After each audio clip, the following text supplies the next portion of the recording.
Telecast. It's time for MipCom again, and my guests on this week's show from the world's biggest content market are President of Kartoon Channel Paul Robinson, Fenton Bailey of World of Wonder, producer of RuPaul's Drag Race, Virginia Mouseler from The Wit, Brandon Ralph from soon-to-launch social streamer The Nile, AndNowGlobal's Eric Lapointe, Andy Fry from MipCom News, and MipCom director Lucy Smith. Is coming right up on this week's MipCom 2023 special show.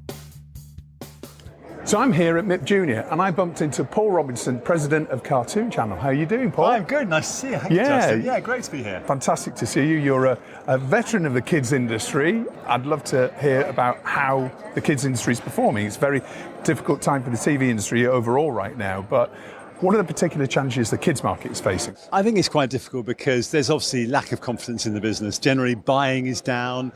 People are deferring decisions. Prices are generally going downwards, not upwards. But the demand for kids doesn't really change. I mean, kids is something that every platform wants. Kids are always going to be part of our lives. Kids are always going to want great content.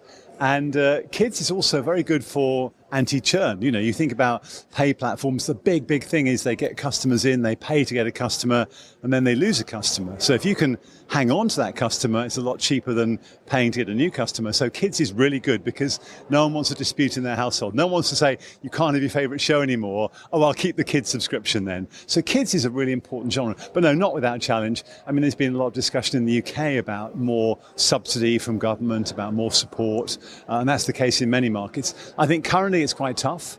There's also a move towards more known brands. Definitely people are buying shows they know, brands that are trusted, because, you know, when you navigate now in the digital world, you look at your EPG or you look at your rail and you think, oh, I know that brand and I go to that. So quite hard for new content to break through at the moment, I think. But look, it goes in cycles. It's currently quite tough. I'm very optimistic. There's always going to be a need for kids' content. So I don't think the long-term future is bleak at all. I think it's very rosy. So tell me about Kartoon Channel then. I mean, what are you doing? Are you buying or selling? So we at Kartoon Studios that owns Kartoon Channel, we're a New York Stock Exchange quoted company. We create a lot of content. We're an original content creator. Our CEO, Andy Hayward's the man who invented Inspector Gadget, and he's never looked back from that. And we produce our own original animated series every year. That gives us rights worldwide. It also gives us a unique selling point. This is content no one else has, and that makes us stand out from the other big competitors. You know, you've got to have something unique to offer. Otherwise, why would they deal with you? So the originals are a really important part of our strategy. We also do live action originals, and recently had a lot of success with gaming, particularly a show called Roblox Rumble, which is really simple. If you look at the data, about 2/3 of kids in every country in the world, between about 5 and 12, play Roblox. You know, kids are having Roblox birthday parties now. So the idea is a tournament. It's a knockout tournament. The kids play Roblox games, compete against each other, and they try and climb up the leaderboard. And then there's an ultimate winner, and they win game consoles and prizes. And they play on Zoom, but they play Roblox on Zoom. And it's a really popular format because kids learn cheats, how to be better at Roblox. You know, they see other kids playing, pick up the tips and things. And it's also something you can format. So we've done just an Asian version with a whole load of Malaysian kids. And that's doing really well on Astro in Malaysia. So the gaming content, Minecraft and Tanky and other such brands, doing very well for us at the moment. So lots of people talk about linear TV and predicting the death of it, right? And there's an enormous amount of disruption happening in the market right now. How do you see linear TV in the future? I think pay TV is difficult. I mean, in America now, you know, about 50% of viewing only is to linear, and that's going to decline further. In some markets in the world, 85-90% is still linear. You take Africa, for example, VOD on demand, not really there. It's all about linear, and it will be like that for 10 more years. So it varies from market to market. But I'd also say that, you know, here at MIP, one of the hottest topics is FAST. And FAST is another linear type channel, free advertising supported linear TV. So linear is not dead because, you know, everyone has a time when they don't want to make a decision. Sometimes you look at your Netflix menu or your Disney Plus menu and there's loads of great stuff on there, but the fact there's so much choice, sometimes you can't make a decision. And linear is an easy way. You turn it on and there it is. So the rise of FAST is really just more linear. So I think you'll find a balance. Linear is not going away. I mean, digital is definitely increasing, non-linear is increasing, but I think the two are going to coexist and they'll find an equilibrium at some point. So one of the key topics and trends at the moment that everyone's talking about on the Croisette is AI, artificial intelligence. I would imagine artificial intelligence is set to have a huge impact on animation. How do you see that? Yeah, I think it is. I think for good. I mean, I see AI as a tool. I don't see it replacing human creativity. You know, all AI can do is come up with ideas based on other ideas. It can't come up with something amazing, you know, fresh that you've never seen before. And that's always going to be required. You know, great creatives, great writers, they're not going to go away. But, you know, some of the more mundane things, like, for example, rendering an animation. You can ask AI to do it, and then human being has to say, well, I quite like that, but can you change that, or can you change that? But that could be automated. You know, original idea generation, again, can be automated. So AI can be great there. AI can be great in dubbing. You know, already if you're a factual documentary producer or you're doing natural history shows, many of those voiceovers now are AI voices and sounding pretty good. Over time, lip sync dubbing is going to also be done via AI, and that'll be a major boon and will bring content to countries, particularly smaller countries, where dubbing is too expensive. It will bring localization to those countries. That'll be a benefit. So I think AI has to be seen as a tool. At the moment, you know, people in America are, you know, saying, oh, you know, jobs are going to go. I think jobs are going to change, but they always do.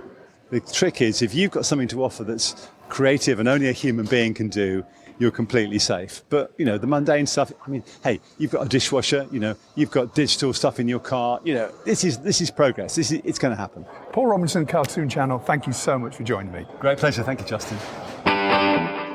It's day 2 here at MipCom, and I'm here with Fenton Bailey from World of Wonder, RuPaul's Drag Race producer. How are you doing? Good, thank you. How are you? Yeah, I'm really good. I'm enjoying it. It's a little bit overcast now, but, you know. A bit of rain. Yeah, but that's okay. You know, it's not dampening anyone's spirits. Mm-hmm. Fenton, tell us about, first of all, RuPaul's Drag Race. What an incredible TV juggernaut. Tell us about, you know, the history of it, how it developed and how you developed it.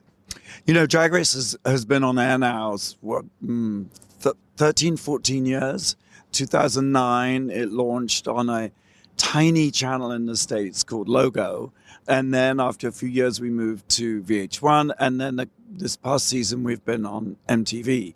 So it's been an organic growth. And we're just sort of thrilled and excited still to be on the air. We're like 15 seasons in. But internationally, it's become a big focus because the show has found homes in 17 countries, or 17 original versions.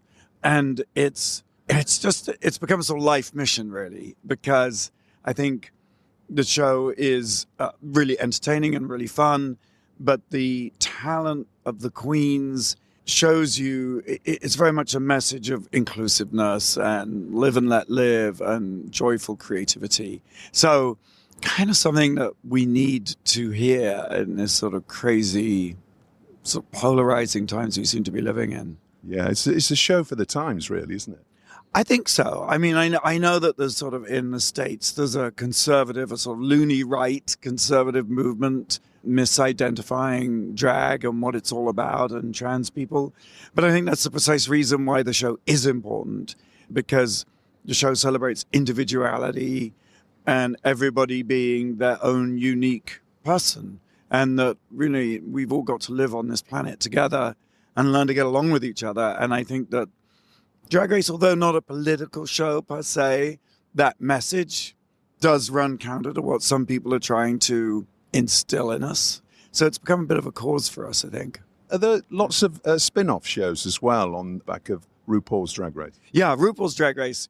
RuPaul is the first of 600 queens who have been on the show.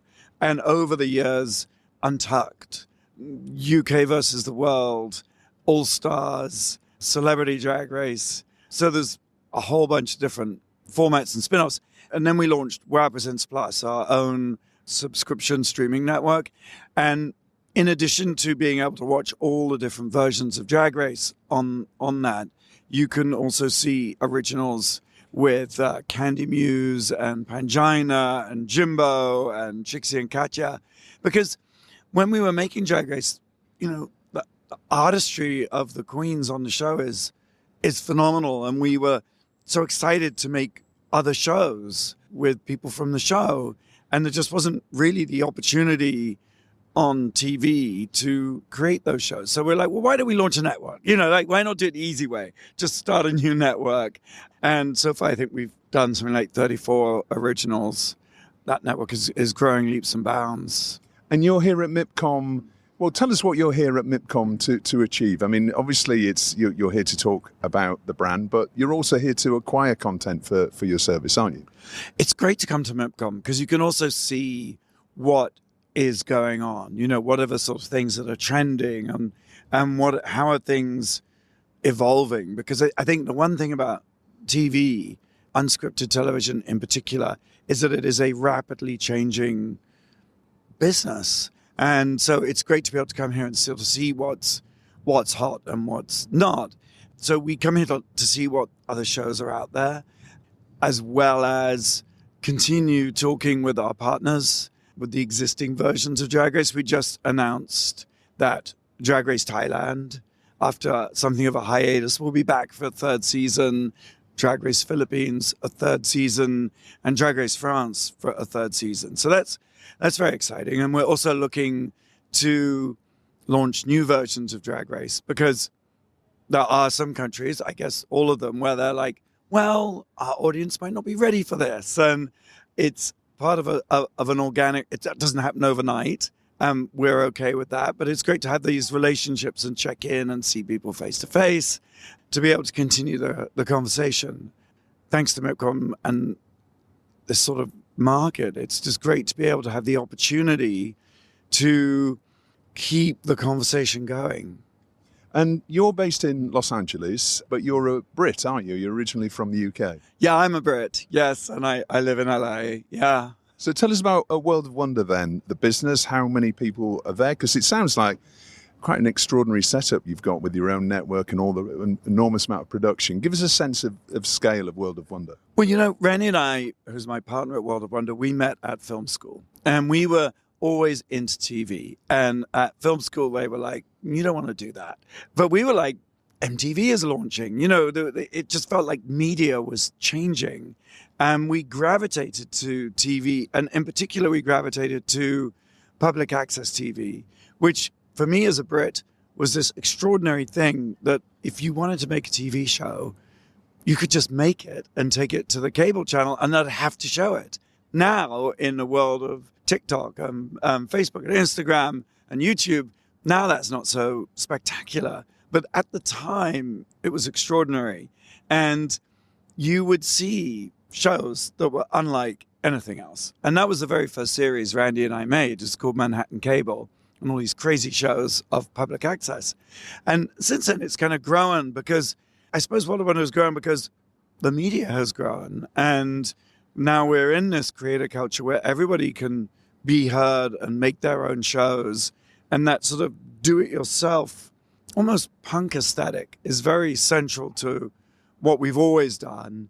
And I think very central to drag as well, and really informs the company and has been all about its growth. So over the years, we've been very lucky. We've made a lot of documentaries. That's kind of our first love. We made a documentary called The Eyes of Tammy Faye, which after 25 years got made into the Jessica Chastain movie of the same title. And we've seen literally this growth of unscripted. It just wasn't really a thing when we were starting. And I guess Randy and I just had a feeling, I think first and foremost, we were just excited and interested in it. We didn't know that it would grow into this enormous industry it's become. And we've just been fortunate enough to sort of be along for some of that ride. So tell us about your takeaways from MipCom. What have you learned here this week that you're going to take back and how's that going to affect your business going forward? Well, people seem to be in a bit of a little uncertain. I was going to say panic. That might be overstating it. But, between the situation in Europe, the war in the Ukraine, the great streaming hangover, the big streamers have spent billions, and now the word is that streaming doesn't work. this is not true. They just overspent. And so there's this retrenchment that seems to be happening at the same time as the strikes have happened. People seem very uncertain. I think the other thing that's happening is that the way people watch and interact with media is changing. So in the old sense of I'm just going to watch something and it's going to be great and then I'm done, I think that's on the decline. And what's on the rise is what, for want of a better word, is kind of super engagement. I think of Barbie, the Barbie movie. Everyone who went to that movie, they weren't just going to see a movie. Everybody was wearing pink. They were in drag, actually. Or Taylor Swift, her concert movie has just opened. Everybody was dancing in the aisles, in costume, breaking the rule of cinema, which was videoing the whole thing on their phones, which they allowed. What I'm saying is I think the way we interact with media has changed, in the sense that we want to feel a part of it, and people want to engage with it. And so I think, not old-fashioned shows, but I just think that idea of sitting back and watching something is sort of on the decline. And what's on the rise are things that are more immersive and this kind of super engagement. So unfortunately, there's no formula for that. If I knew what the next thing was, I'd tell you. But I do think Drag Race is similar to this in the sense that it is a show all of us who work on it feel a part of. And I think that the audience also feels a part of it. Fenton Bailey, thank you so much for joining us on Telecast. It's been fascinating speaking to you. Thank you so much for having me.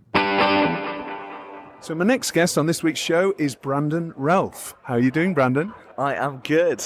You're a digital entrepreneur, and I think safely we could say that you are the youngest delegate at MipCom. Is that right? Do you think that's accurate? Probably this year. I don't know if I'll continue to be for much longer. Hopefully not, but it does seem like a rather interesting older crowd than me. Yeah, that's true. Now, I've seen you before. I saw you at MIP TV. So tell our audience what it is that you do. I say digital entrepreneur, but let's expand on that and tell us about your business. I co-found and run a company called Nile. We bill ourselves as what we call the world's first social streaming platform.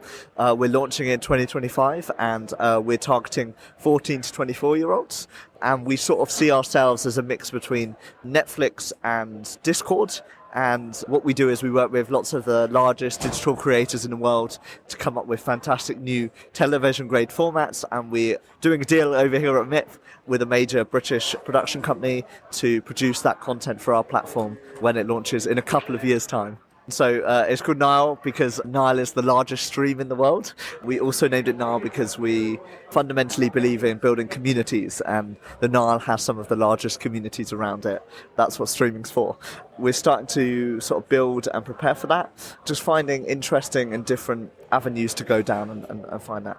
And that's really interesting. So when you're saying partnering with social creators, give us a bit more information on that, and TV grade formats. Just expand on it, because it sounds fascinating, and something that I'm really interested in is digital first and the whole next wave of entertainment. Just expand upon who you're working with and how that works in practice. Yeah, we're working with the largest creators in the world, like Mr. Beast, down to smaller creators that work on niches. One of my favorite sort of pastimes is watching roller coaster videos, and we're working on a really awesome new roller coaster format with a bunch of creators there. And what we fundamentally do, I think, for me, creators are probably what would have been the next generation of people to come into television. What I think often happens in TV is they got kind of plonked as on-screen talent, but actually a lot of the creators we work with are fantastic directors, they're fantastic producers. We're working on some sitcoms with some of them, we're working on comedy festivals, we're working on anything and everything that you do in TV, but it's just doing that in a more sort of youth-focused eye. And for us, what we really, really love to do is we really love to sit down with these creators, get them in the room with television execs, and kind of just come up with new, fascinating ideas. And for a lot of these creators, it's not necessarily just doing what they already do online. It's actually allowing them to break out of the molds of the YouTube algorithm and come up with what is their passion, what is their calling, what else would they like to do, and to build a business model that works and that supports that. One of the challenges of digital first is that monetization piece. So let's talk about Nile then and how that is going to work. Is it a subscription service, or is it social based, as in free to access, but Explain your business model. So the fun answer is it's a bit of both. We're largely around 3 different tiers at the moment, and this is definitely subject to change. That we've got our free tier, our premium tier, and our premium plus tier. The free tier is kind of like live channels. I guess the talk of this conference is fast, and so it's sort of that fast stuff with some limited content, but allows people to be enticed into the platform. Our middle tier, which we're sort of putting at $5.99 a month, comes with ads, but gives you access to all the social features, all the VOD, the full Nile experience just with adverts. And then our sort of premium plus tier is sort of our ad-free tier that's $11.99. And our business model is to sell that direct to consumer, but also the middle tier we also wholesale to pay TV providers and to mobile phone carriers. And so this is sort of deals we've been doing over not just this MIP, but other MIPs in previous years, sort of understanding partners of how to do that. Because the problem we solve for them is a lot of these media companies do great kids stuff, and they do great adult stuff, but there's a big gap in the middle that they're all trying to fill, and they're all trying to do different things. And so for us, we provide a solution to those big institutionalized media companies to offer a product to a subset of their subscribers that's something new, that's different, that's fresh. So tell us about the format of this content then. Is it short form, mid or long form, or is it a mix of everything? Yeah, so it's a bit of a mix. We program around what we call our 11, 22 and 44 rule. And so we do sort of mood-driven programming. So we do different types of programming for different points of the day. And so 11 minutes for us is sort of faster content. It sort of gets out there. Our 22 is where lots of comedy sits, but also we're doing game shows in 22 minutes. So rather than dragging it out for a whole hour, we're doing it in 22 minutes, a bit more faster, a bit there. And then for 44, we see that as your sort of sit down, relax, longer form in the evening sort of stuff, where maybe it's a big glossy entertainment show or a drama, and that's sort of where we're fitting into that sort of space. We tend to avoid going over the hour mark.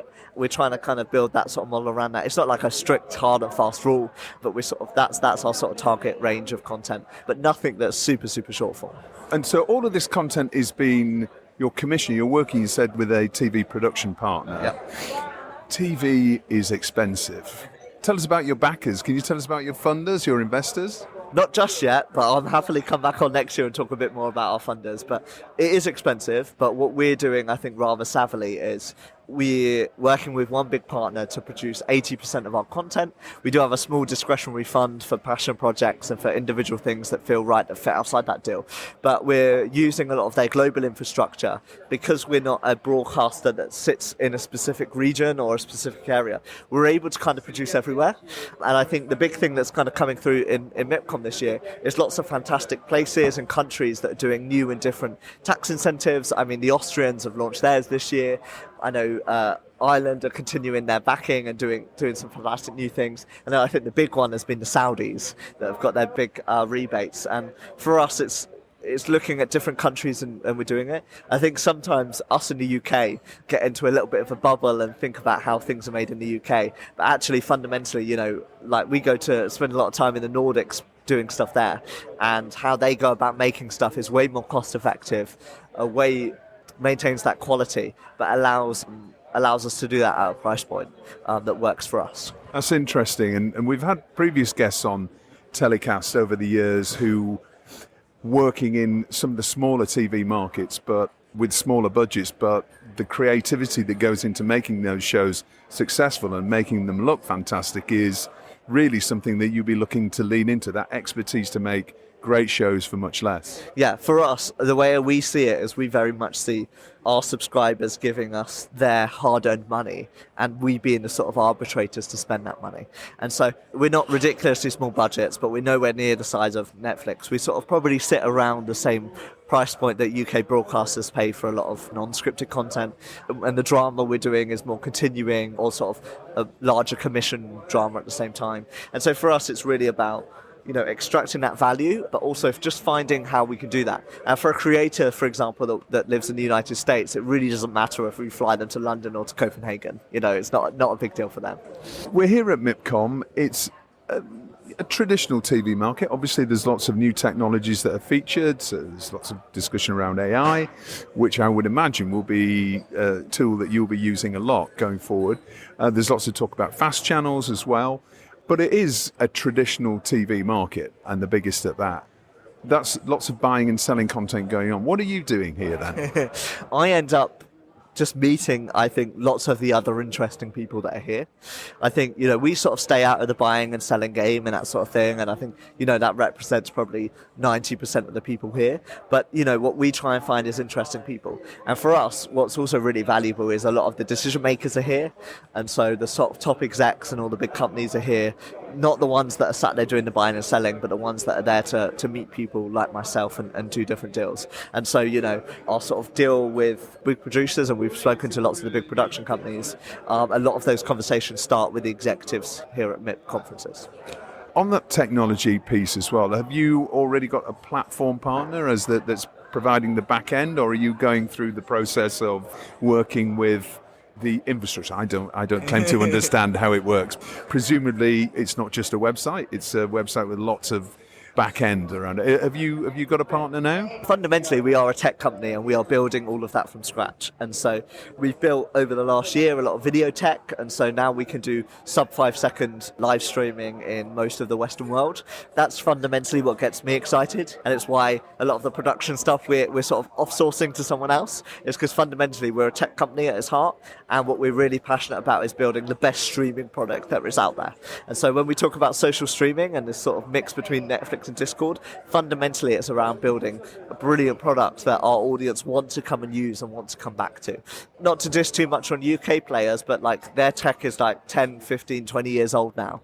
And so what we're able to do rather excitingly is start a blank new slate, use really great, brilliant open source projects and adapt them and bring them into our ecosystem and then allow us to use those.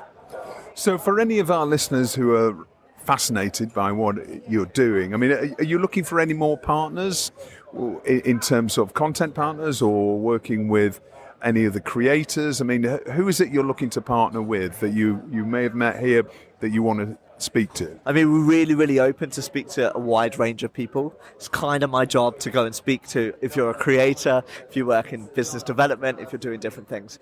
For me, what gets me really excited is if innovation is part of your DNA and what you do, we want to talk to you, to level with you. If you're kind of a boring sort of commissioner or a very old school production company that doesn't really think about innovation in the future, probably not for us, but I imagine the sort of people that are listening to this are probably the sort of people that are into innovation. We're happy to have chats at markets, or we're based in the UK, and so if you're UK based, we're always happy to have conversations or Zooms.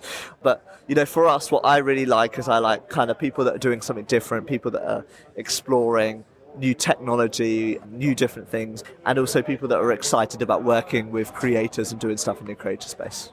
Brandon, thank you so much for joining me. It's really fascinating to hear about what you're doing. I'm going to be watching it with great interest, as I'm sure a lot of our listeners will be. So great to see you at MipCom. Thanks for spending some time with us. Oh, yeah. No, thank you for having me. So on MipCom Day 2, I'm here with Virginia Mouseler from TV program analysis business The Wit. How are you doing, Virginia? Hello, very well, thank you. Great to see you again. So you have lots of different presentations. I'd love to hear what you think is trending around the world in TV, in fiction and lots of other genres. So tell me what you're seeing as the trending topics in TV. So to start with fiction, we see two movements. First, very real programs, real, like based on true facts, and quite dark, and the totally unreal fiction adapted from webtoons from Korea and comedy. It had been a long time I had not found any comedy to present, and this time I was very happy because I really found comedy and things to laugh in a kind of antagonism with other series that are totally real, based on real facts, and also trending with for instance, migrants, tragedies, crime, migrants, and society issues. So these are all shows that are types of shows that are doing well around the world, and you're expecting to see more and more of those being commissioned going forward. Yes, I think so. It's not that they're doing well in terms of rating, because usually I present shows that have not started or that are about to start. But I see that in terms of the creativity and content for fiction. It's really focusing on the crisis that the society faces at the moment. And on the other side, on real humor and comedy that we did, an unreal, or surreal situation that people probably need to escape. And your sessions are always the must-see, must-attend sessions at MipCom. Lots of execs tell me, oh, no, I can't do it that time because I'm going to see Virginia from The Wit. Tell me about what other types of trend analysis you've been doing. You've done fiction. You're saying that, there's a rise in comedy, which is great. We all need a bit of levity in these difficult times. What else are you seeing? I'm also doing a presentation on formats. And the formats, there are two ways at the moment to deal with formats. First, a lot of reboots. So like if you were stuck to a certain security of the past and pleasure of the past, and with classic comedy formats like a reboot of the Joe Schmo show, and a new format that looks very interesting called The Underdog, where you have one real contestant, but actually thinks is in the middle of a new reality show, and actually all the others are actors who will prank him.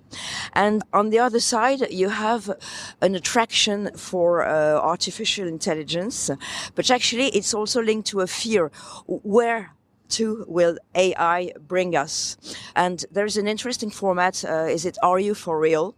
Because it's a dating show where one suitor is real and the four others are just made by artificial intelligence. And if the main contestant chooses the fake one, he loses everything, So he fantasizes on an artificial intelligence being. So it reveals also a global fear for the future of the planet. We're attracted by the future with all the possibility of AI, but at the same time, we don't know where it will bring us to, and it reflects our global fear for the future. And we have also a couple of formats more on the factual side on how is our future looking. For instance, there is a show called The Restaurant of the Future. Not to destroy our bodies, maybe we have to change the way of cooking, eating, etc. And also, what can we do with the heat? What can we do to survive these natural catastrophes that we can control? And maybe we can't control the artificial intelligence either. So it's really the big success in Spain this summer was called Grand Prix, and it was a reboot of a show from the mid-90s. So, quite old, but it was a very light-hearted, easygoing show with stupid challenges. It was the success of the summer in Spain. And at the same time in Spain, you have a show on an adventure game show on the challenges faced because of the global heating. All right, Virginia, thank you so much. It's always a pleasure to speak to you and get an idea of what's trending and what are the next trends in TV. Thank you very much for inviting me. It's always a pleasure to speak with you. My next guest on this week's MipCom telecast special is Eric Lapointe from AndNowGlobal distribution business. Eric, welcome to Cannes.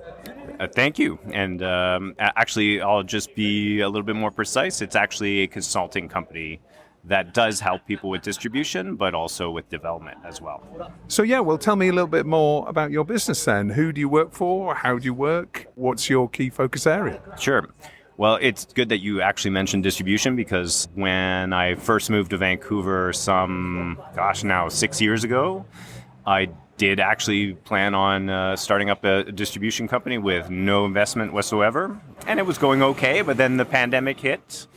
And then I just realized that I was already making most of my income from consulting. So, when things aren't working, you just kind of double down on what is working. So I basically fired myself and started doing more consulting, started reaching out to new clients. So I represented a bunch of different clients in that regard. One of my main ones is a company out of Vancouver called Global Mechanic. They're an animation studio that have been around for 20 plus years. So with them, my main role is to help them with their development slate of new IP.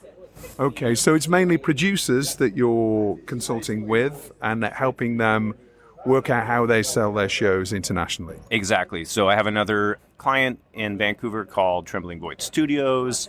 They have a number of live action IP, mostly drama, thrillers, some helping them with their development. And then on the flip side, there's another new client of mine, Swan Inc., based out of LA, and they have a ready-made, self-produced series called Phoenix.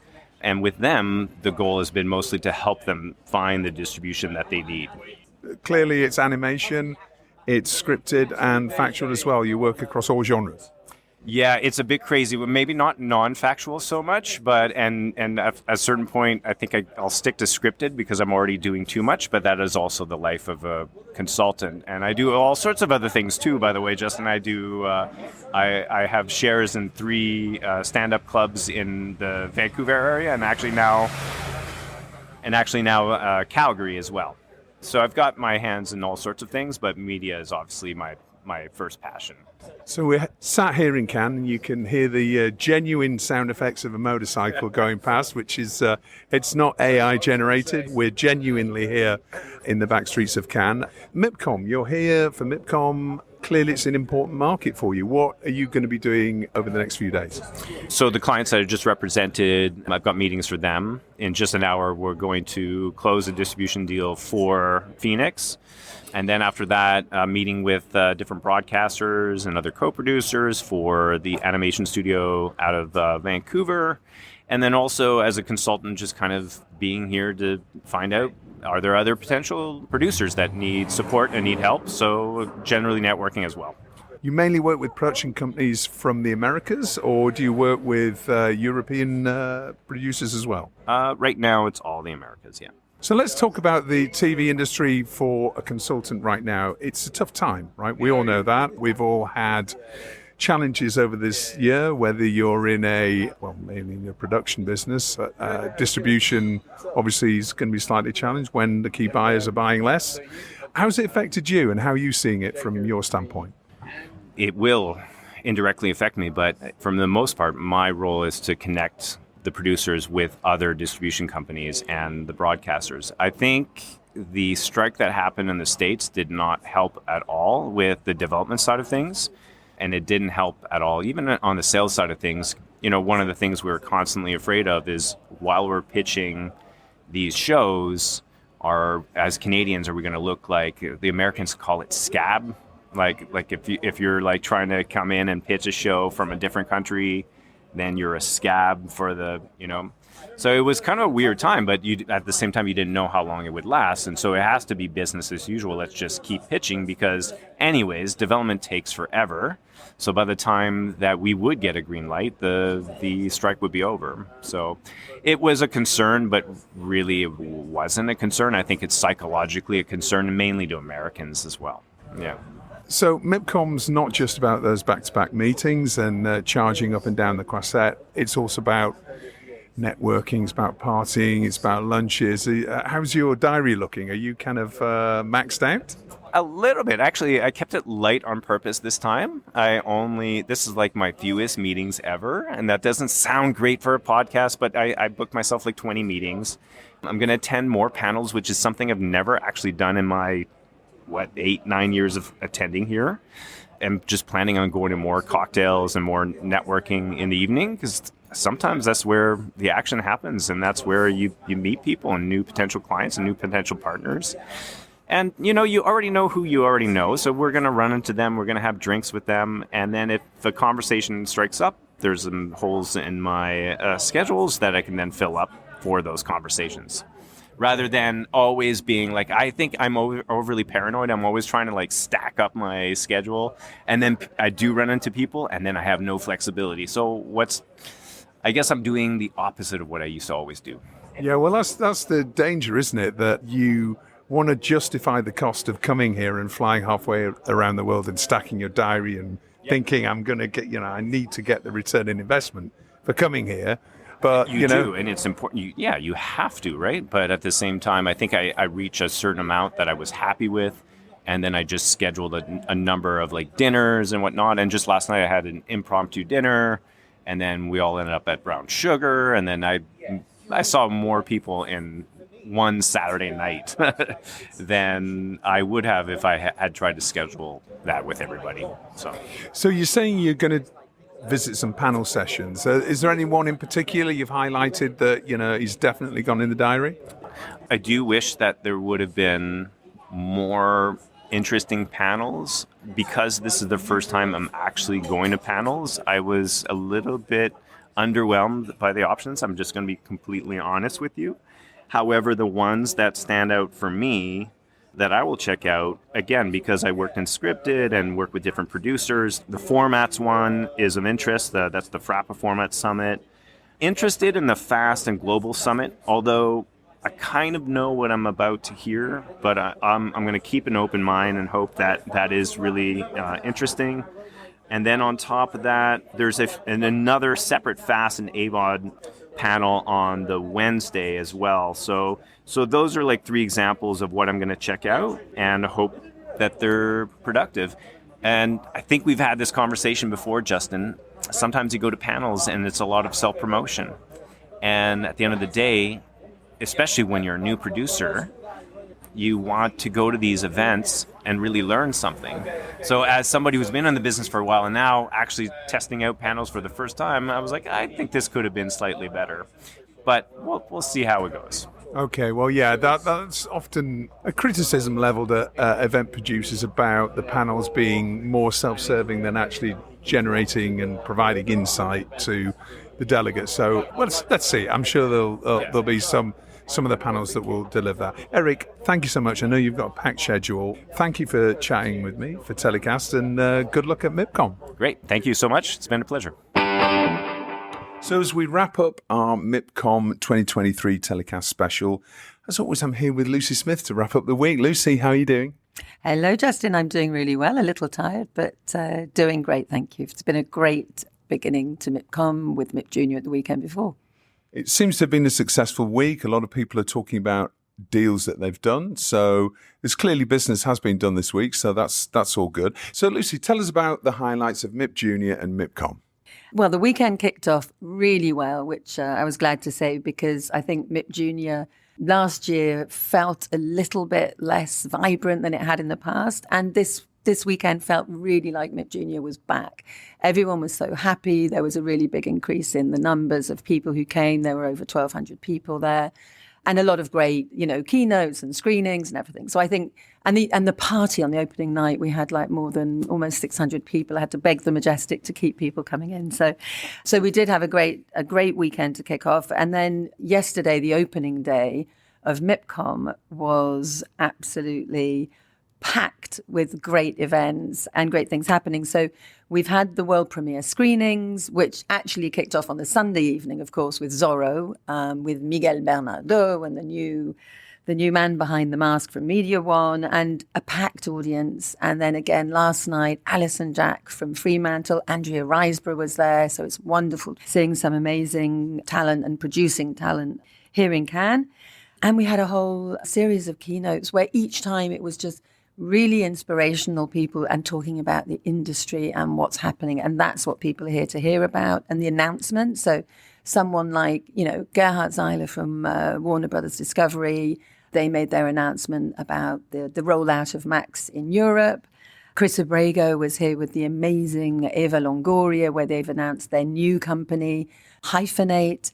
We had Maxime Seder, the CEO of Canal+. So I have to say it was a very, very inspirational conversation with Cynthia Littleton from Variety, where he really did focus a lot on everything he learned from Netflix and how he managed to make them a partner and not a competitor, and also talked about the amazing opportunities he believes there will be in the millions of stories that are ready to come out of Africa, and they're looking to invest more in production there. So all of that was going on. We had our country of honor delegation with us all day, so the Vice Minister, and we had an inauguration and various sessions, including a keynote from the CEO of Tencent, which was very well attended as well. We ended the evening with a really good party, again at the Majestic, and it was really packed, and we had a lot of talent who came to the red carpet there. So that's why I might sound slightly tired, and now we're on to Tuesday. Yeah, and that's right. My voice is getting a little bit hoarse as well, but it's always a sign of a good MipCom. As MipCom 2023 draws to a close, we always think about MipTV and what's coming next in another 6 months. Tell us about MipTV and how that's looking in 2024. Sure, of course. MipTV, of course, we're already planning, looking forward. We have new dates this year, which will be the 8th to the 10th of April 2024, with a newly confirmed pre-opening weekend. So the 6th and the 7th, which will be dedicated to what's always been the case at MipTV, the biggest weekend in unscripted, with MipDoc and Mip Format. So under one badge, one registration, everyone can have MipDoc, Mip Formats plus MipTV. So during the MipTV days, there'll be more time to focus on making sure exhibitors can have the meetings they need.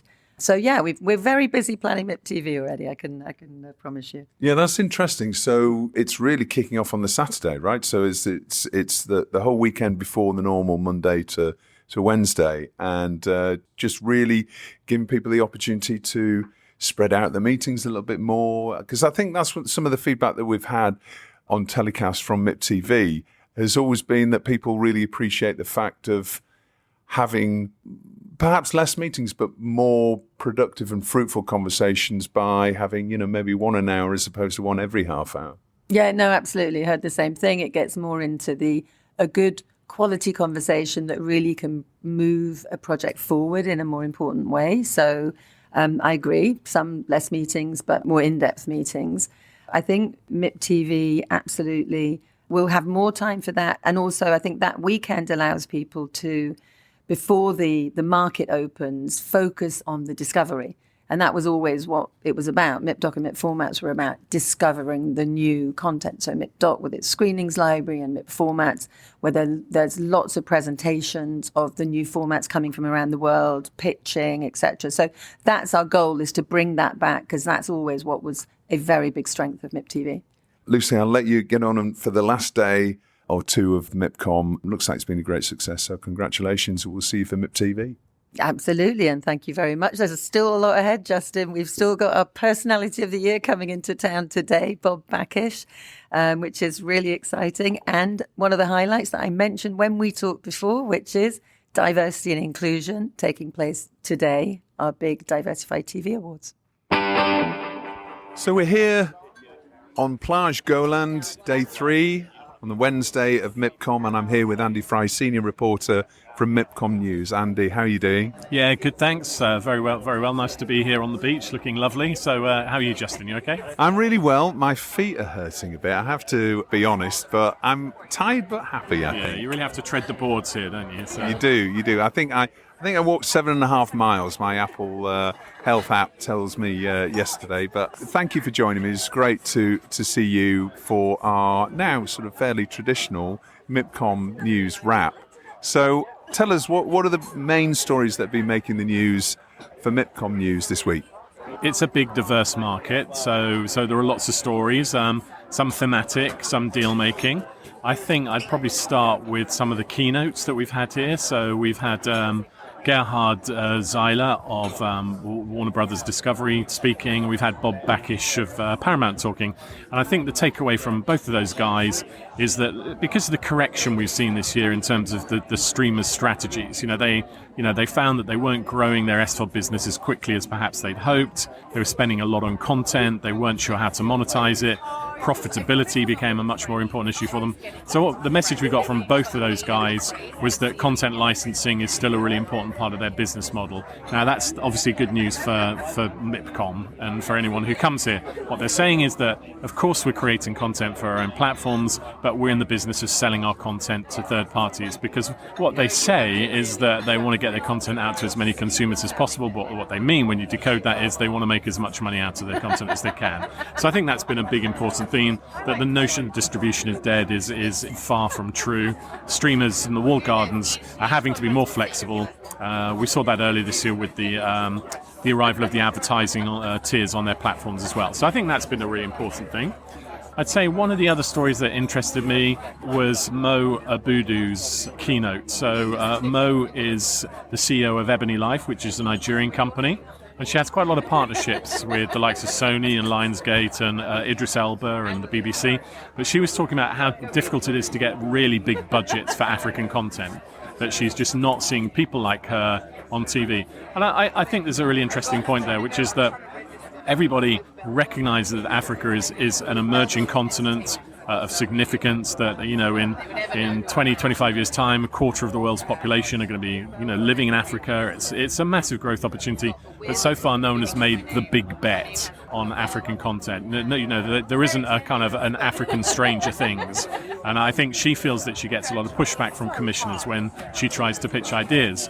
Following through on that, we saw Amazon Prime this morning doing its own spotlight on Africa. So Amazon had a couple of executives talking about what they're doing in Africa. And, you know, in a way it contradicted Mo, but in a way it reinforced her. I mean, they're looking for ideas, but their first big idea is an unscripted idea out of Nigeria. So, you know, the fact that they're going down an unscripted route suggests that they want great stories from Nigeria, South Africa, other parts of the continent, but at the moment they're not going to commit massive budgets to that. So I think there's an interesting story there about, you know, maybe this is the wrong year to spend a lot of money on African content, but the time has got to come when that happens. There are so many changes happening in the industry. This year, I think we've seen as much turbulence going in the market and a certain amount of uncertainty. And, you know, as you intimated earlier on, you know, lots of the big media players looking at their business models and taking a bit of a U-turn in terms of, you know, content and licensing and distribution. But equally, these businesses have got to look to the future, right? And as you say, that's a massive growth market. We also saw China coming back, which has always been earmarked as a growth market, but, you know, that's probably receded for a number of reasons over the last few years, not least through COVID, but also censorship issues as well. What else did you see as key trends and stories? Yeah, I think it's always illuminating to go to the WIT sessions with Virginia Mouseler. She always packs auditoria with her, you know, format sessions and her fiction sessions. So today she did fiction, and I felt one of the interesting points that she highlighted there was the continued growth of drama based on true life. She'd done a kind of a bit of a data breakdown. She pointed out that there were more dramas this year based on true life stories than there were the previous year. So it's a growth market.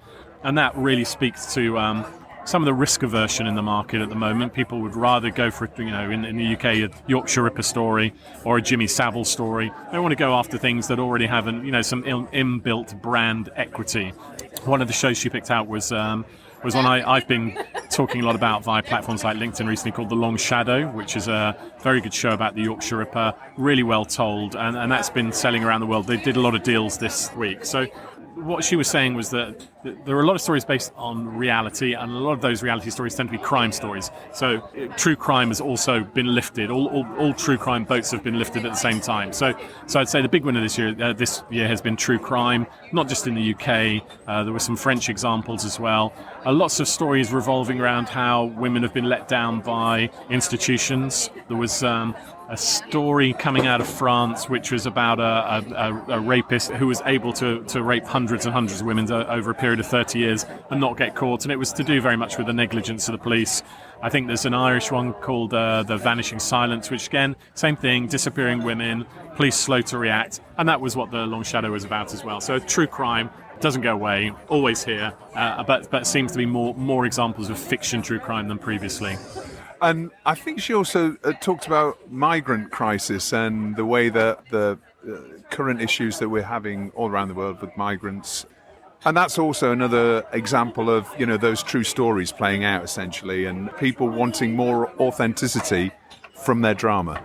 Yeah, I think so. I think you're exactly right. She pointed to another example of a big sinking of a ship called the Estonia, which sank in the Baltic Sea about 30, 40 years ago, killing 800 people. And that looks like a really, really well-crafted piece of drama. But you're right, you know, whether it's to do with issues of the migrant crisis, major catastrophes, true crime, all of those things are stories that we're gripped by as audiences. And at a time like this, when you have to be sparing with your cash, you have to make sure you back the right things, then it makes sense to do that. And as I say, it flows into this notion that the industry is doing a lot of rebooting at the moment. I mean, it always has. It is a risk-averse industry, but this came up with there was a BBC session with Rebecca Glashow and Ralph Lee from BBC Studios. One's distribution, one's production, and they were talking very much about how they're dealing with the current situation. And they gave sneak previews of two of their projects, one of which is a reboot of the Famous Five. So so if you're looking for an example of reboots, that's a good one. The other project's Planet Earth 3, not a reboot, but they've built this amazing brand. So why not keep working with it, keep monetizing something that's proven to be a global success. So yeah, I think that was a risk aversion. Rebooting was another big message this week. There was a return to discussions around FAST. This time was the first Fast and Global Summit was held at MIP-TV, obviously. There was a MipCom version of that as well. What are you seeing in terms of announcements around FAST? Because there seems to be so many of them coming out almost every day. I think the nature of FAST is that if you have a show, with more than 200 or 300 hours of content, you can make a channel. So Jamie Oliver channel, Gordon Ramsay channel, so anyone who has that can go to a facilitator like a Margie. They can get a channel up and running. And in addition to that, there are probably 100 to 150 different platforms out there. So we all know about Samsung TV Plus and Roku and Freevee, but there are many more. Rakuten, it just goes on and on. Most of the connected TV manufacturers, Vizio, TCL, they have platforms. So the reason you're seeing so many announcements is because there are so many companies with shows and so many platforms and so many territories. So when you think about that, every announcement you're seeing is Company X launching a channel on a new platform into a new market. So they could be doing that, 20 times across the year. It can be genre-based, like true crime, for example, but it also can be individual IP-based as well, like you say. Yeah, which is an interesting point in itself because there's been a Fast and Global Summit here this time for 2 days. And one of the first session today was Evan Shapiro, who was meant to be here in person hosting the summit, but unfortunately he's unwell. So he gave a session, he got up at 3 o'clock in the morning to give a session from America where he presented his findings on the market. And one of the things he pointed out is that actually the biggest growth area in FAST right now is news and live and music. And the point he was making is that it's like the beginning of the televisionizing of FAST, and all of the kind of library channels that have led the way are perhaps less significant than maybe we thought they were going to be. So they're being overtaken by people who can come up with live content, news content, maybe original content. So we're seeing a transitioning.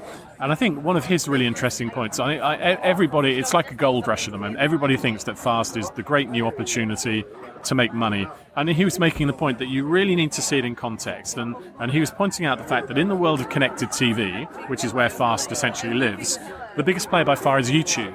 He says if you look at the revenues and the audience that YouTube can grab, it far surpasses anything that's happening in FAST. So I think FAST players have to be very careful about the fact that they are playing in a market that has some very big beasts. Having said that, an exec from Margie came on the stage afterwards. They were sponsoring the event, and he talked about the positives. He said it's still a growth market. FAST is still growing, quicker than SVOD, quicker than pay TV, which is actually in decline. And he talked about some of the ways in which FAST will improve, and the user experience will get better, content will get better, there'll be new innovations in ad formats. So he was still selling a very positive, encouraging message. Obviously he has to, because that's his business. As long as you enter FAST with your eyes wide open, recognize the fact that you have to have good content to cut through, and that probably you're going to have a bit of a budget for some origination. I'm not talking about 10 million an episode origination, but you've got to be capable of creating some content that's going to sit on your channel, that's going to create some sense of refreshment on your channel. I think that's important. And as long as you remember that there are big beasts in the jungle, like YouTube, then it's still an interesting area, and I'm sure there'll be another summit next time MipCom rolls around. How would you summarise this MipCom in terms of the news that's come out of it and the key trends, really, that you're seeing?